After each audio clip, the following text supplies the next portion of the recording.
I'm sorry, Catherine. I truly apologize. Those guys aren't family at all. Oh, I feel so pathetic. The moment I saw his rare tears flowing, I made a huge decision in my heart. I paid off $200,000 in debt, rebuilt my in-laws' small diner in the countryside, and even built a two-family home for my mother-in-law who needed care. Yet she wouldn't let us live in the new house and intends to hand over both the shop and the house to my brother-in-law. Such a ridiculous thing. This shouldn't be allowed. I'll make them regret this. I won't tolerate it any longer.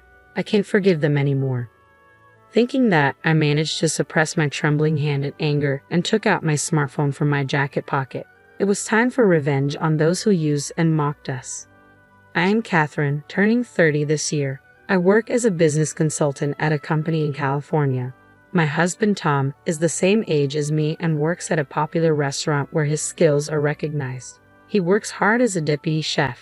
He doesn't talk much usually, but he's a very hard worker, kind, and sincere husband. Today, we were dining with Emily, our mutual close friend, at our home. Is that true? You're both going back to your hometown? With a wine glass in hand, Emily's eyes widened in surprise as she asked again. Yes, that's right. My father-in-law fell ill, so we decided to go back, and Tom will take over the family's diner.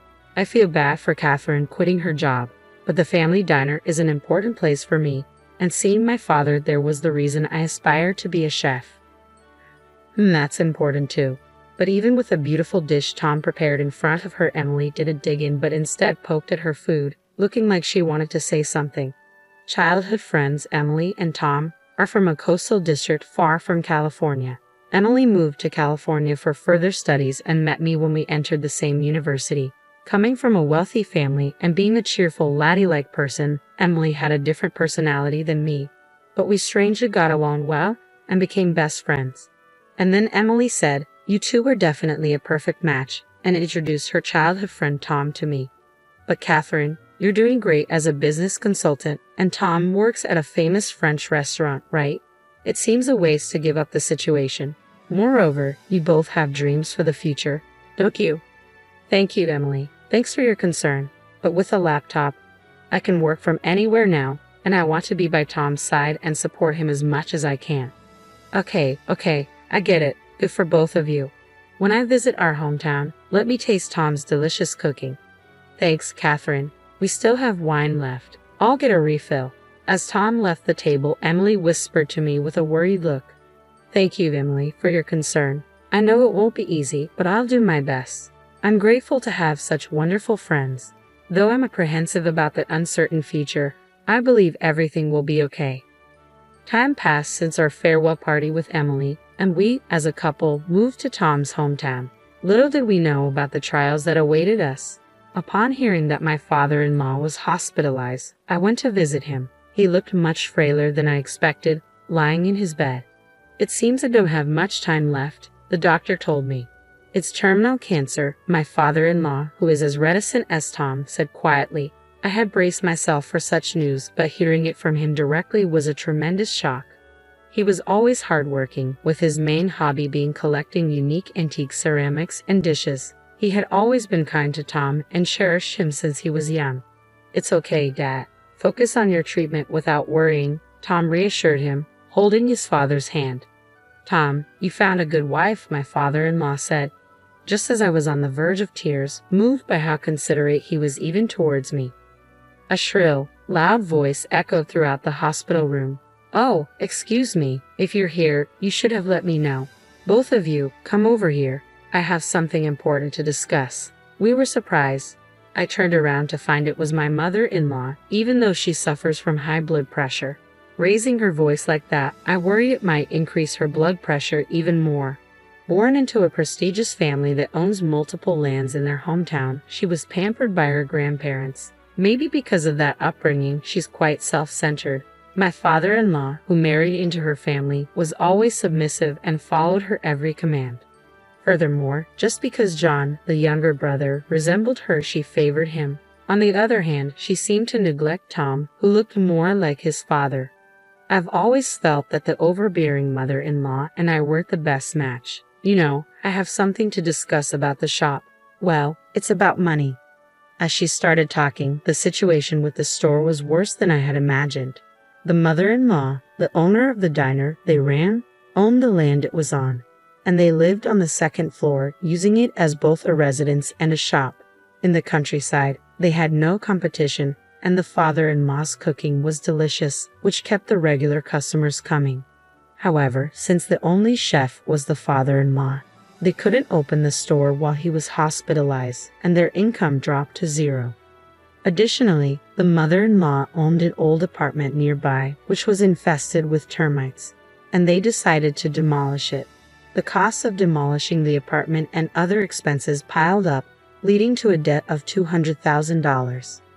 Why did you let it get this bad, Mom? If it's like this, why not sell the land or the shop? How could you say that? Let go of our ancestral land so easily. We have loyal customers. Your father would be devastated. The only thing you're good at is cooking, so figure it out. I'm too old for this. Tom, it's okay. We'll work through this together. I'll help too. From that point, Tom and I focused on repaying the debt and revitalizing the diner, coming up with various plans. As it turns out, I had inherited $230,000 from my wealthy father who passed away 2 years ago. I offered to use that money for debt repayment.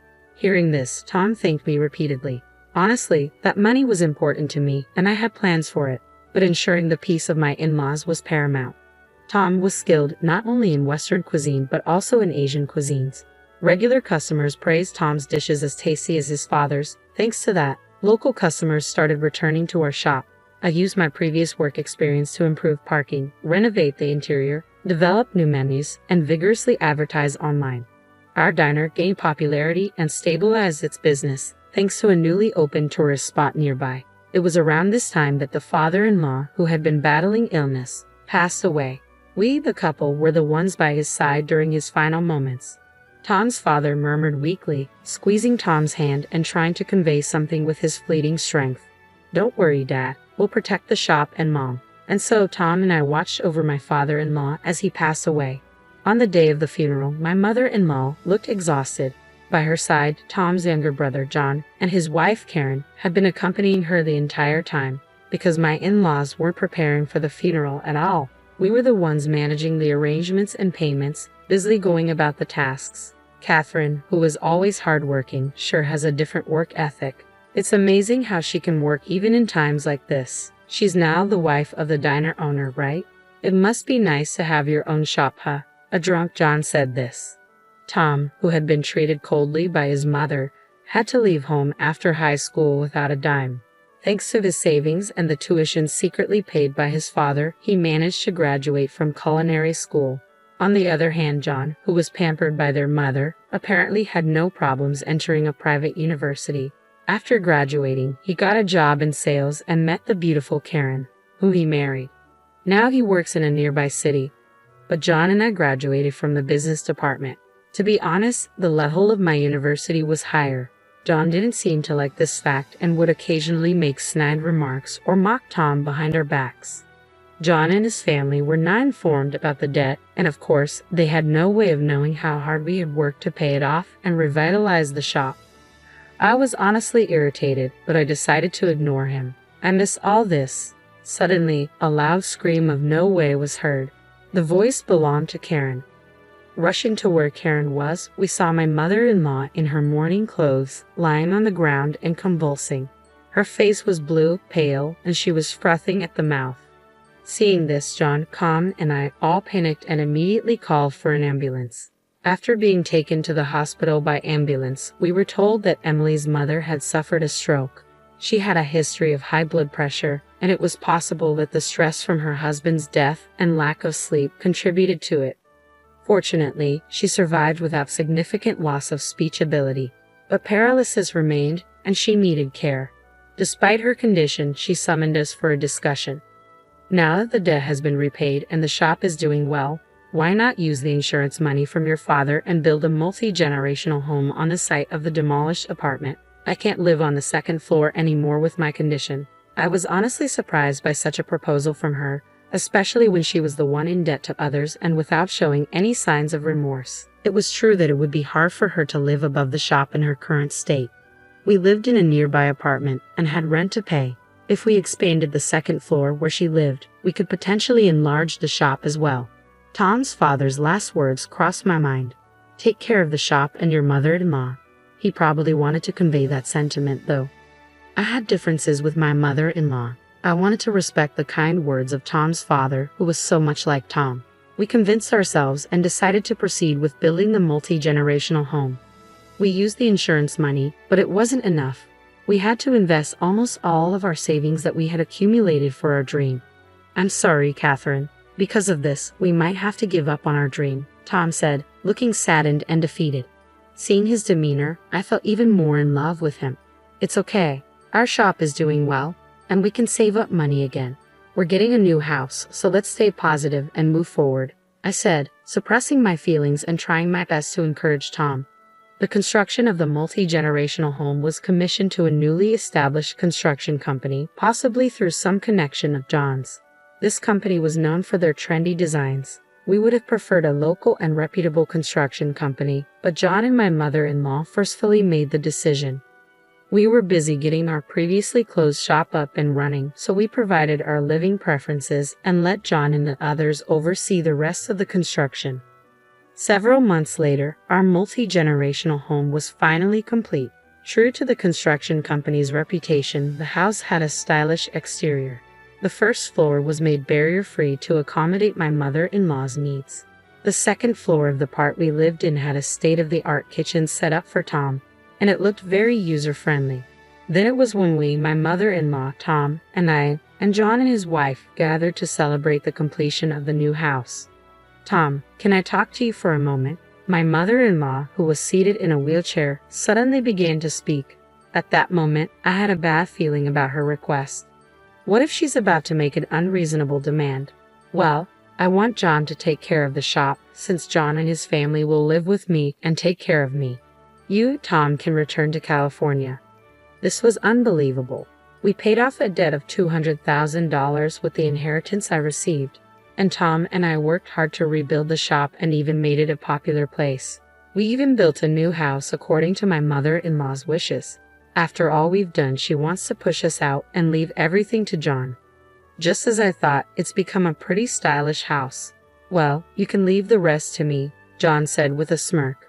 I'm so excited to cook in such a lovely kitchen, Karen cheerfully exclaimed. Wasn't that kitchen intended for Tom? What are they so excited about? Their attitude is just too much.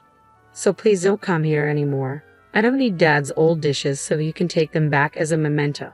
They don't fit the modern style of this house. John grinningly brought over a box filled with old dishes that his father had collected. I felt dizzy. You have no more business here, right? Maybe it's time for you to leave. My mother-in-law's cold tone made me feel incredibly uncomfortable. I held back the urge to shout at her, took Tom's arm, and tried to leave. Just before exiting, I looked back and saw the sneering faces of my mother-in-law and John, which made me feel even worse. I'm so sorry, Catherine. I really am. They're not a family. I feel so pathetic the moment I saw the large tears that he rarely sheds. I made a big decision in my heart. Enough is enough. I'll just give them the shop and the house. But that alone won't calm my anger. I'll make sure they regret this. I won't hold back anymore. I can't forgive them any longer. With those thoughts and with my hands shaking with anger, I managed to calm myself and took out my smartphone from the pocket of my jacket. I made a call. The person who answered was Emily. Emily, listen, this has happened, so we're going to go through with that plan we discussed. I explained the unbelievable events that had occurred to Emily. After listening, Emily responded firmly, Got it. You both are on board, right? Let's do it. Several months later, we opened a new restaurant cafe just a 10-minute drive from Tom's family home. Today was the opening party. We, as a couple, were present as the main chef and owner of the shop. Emily's family were well-known figures and entrepreneurs in the local area. Initially, Emily wanted to start a restaurant in this area, but since Tom's family was in the same business, she postponed her plans out of consideration. At a farewell party, Emily proposed, If you two ever decide to open a shop, I'll support you. Yes, our dream as a couple to start a restaurant cafe from scratch came true with Emily's support. Thanks to Tom's skills and my promotional activities, our restaurant cafe attracted a lot of attention and was even featured in the media before its opening.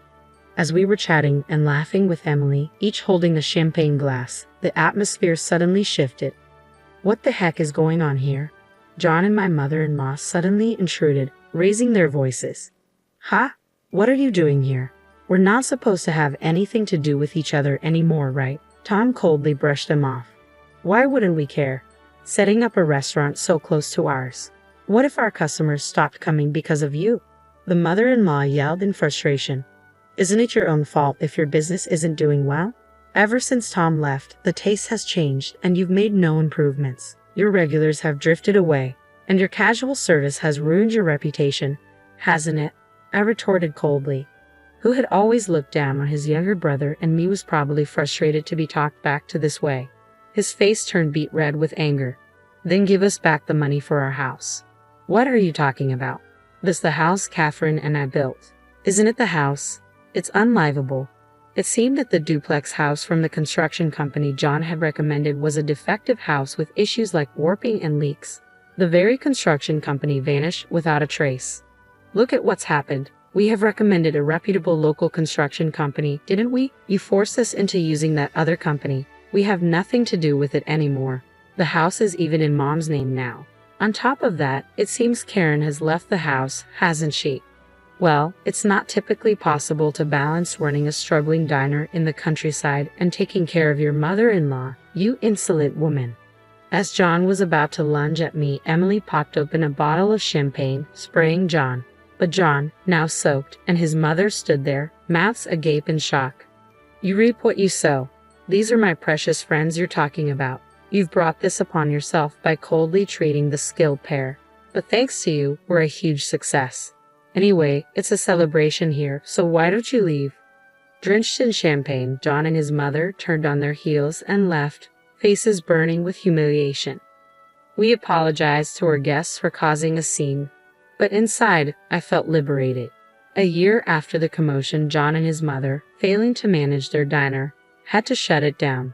They continued to live in the flawed house, with John working part-time jobs while taking care of his mother. Regulars from their old diner who now visit our restaurant cafe updated us about them. We have been ignoring their calls for about 6 months. Today, our restaurant is thriving.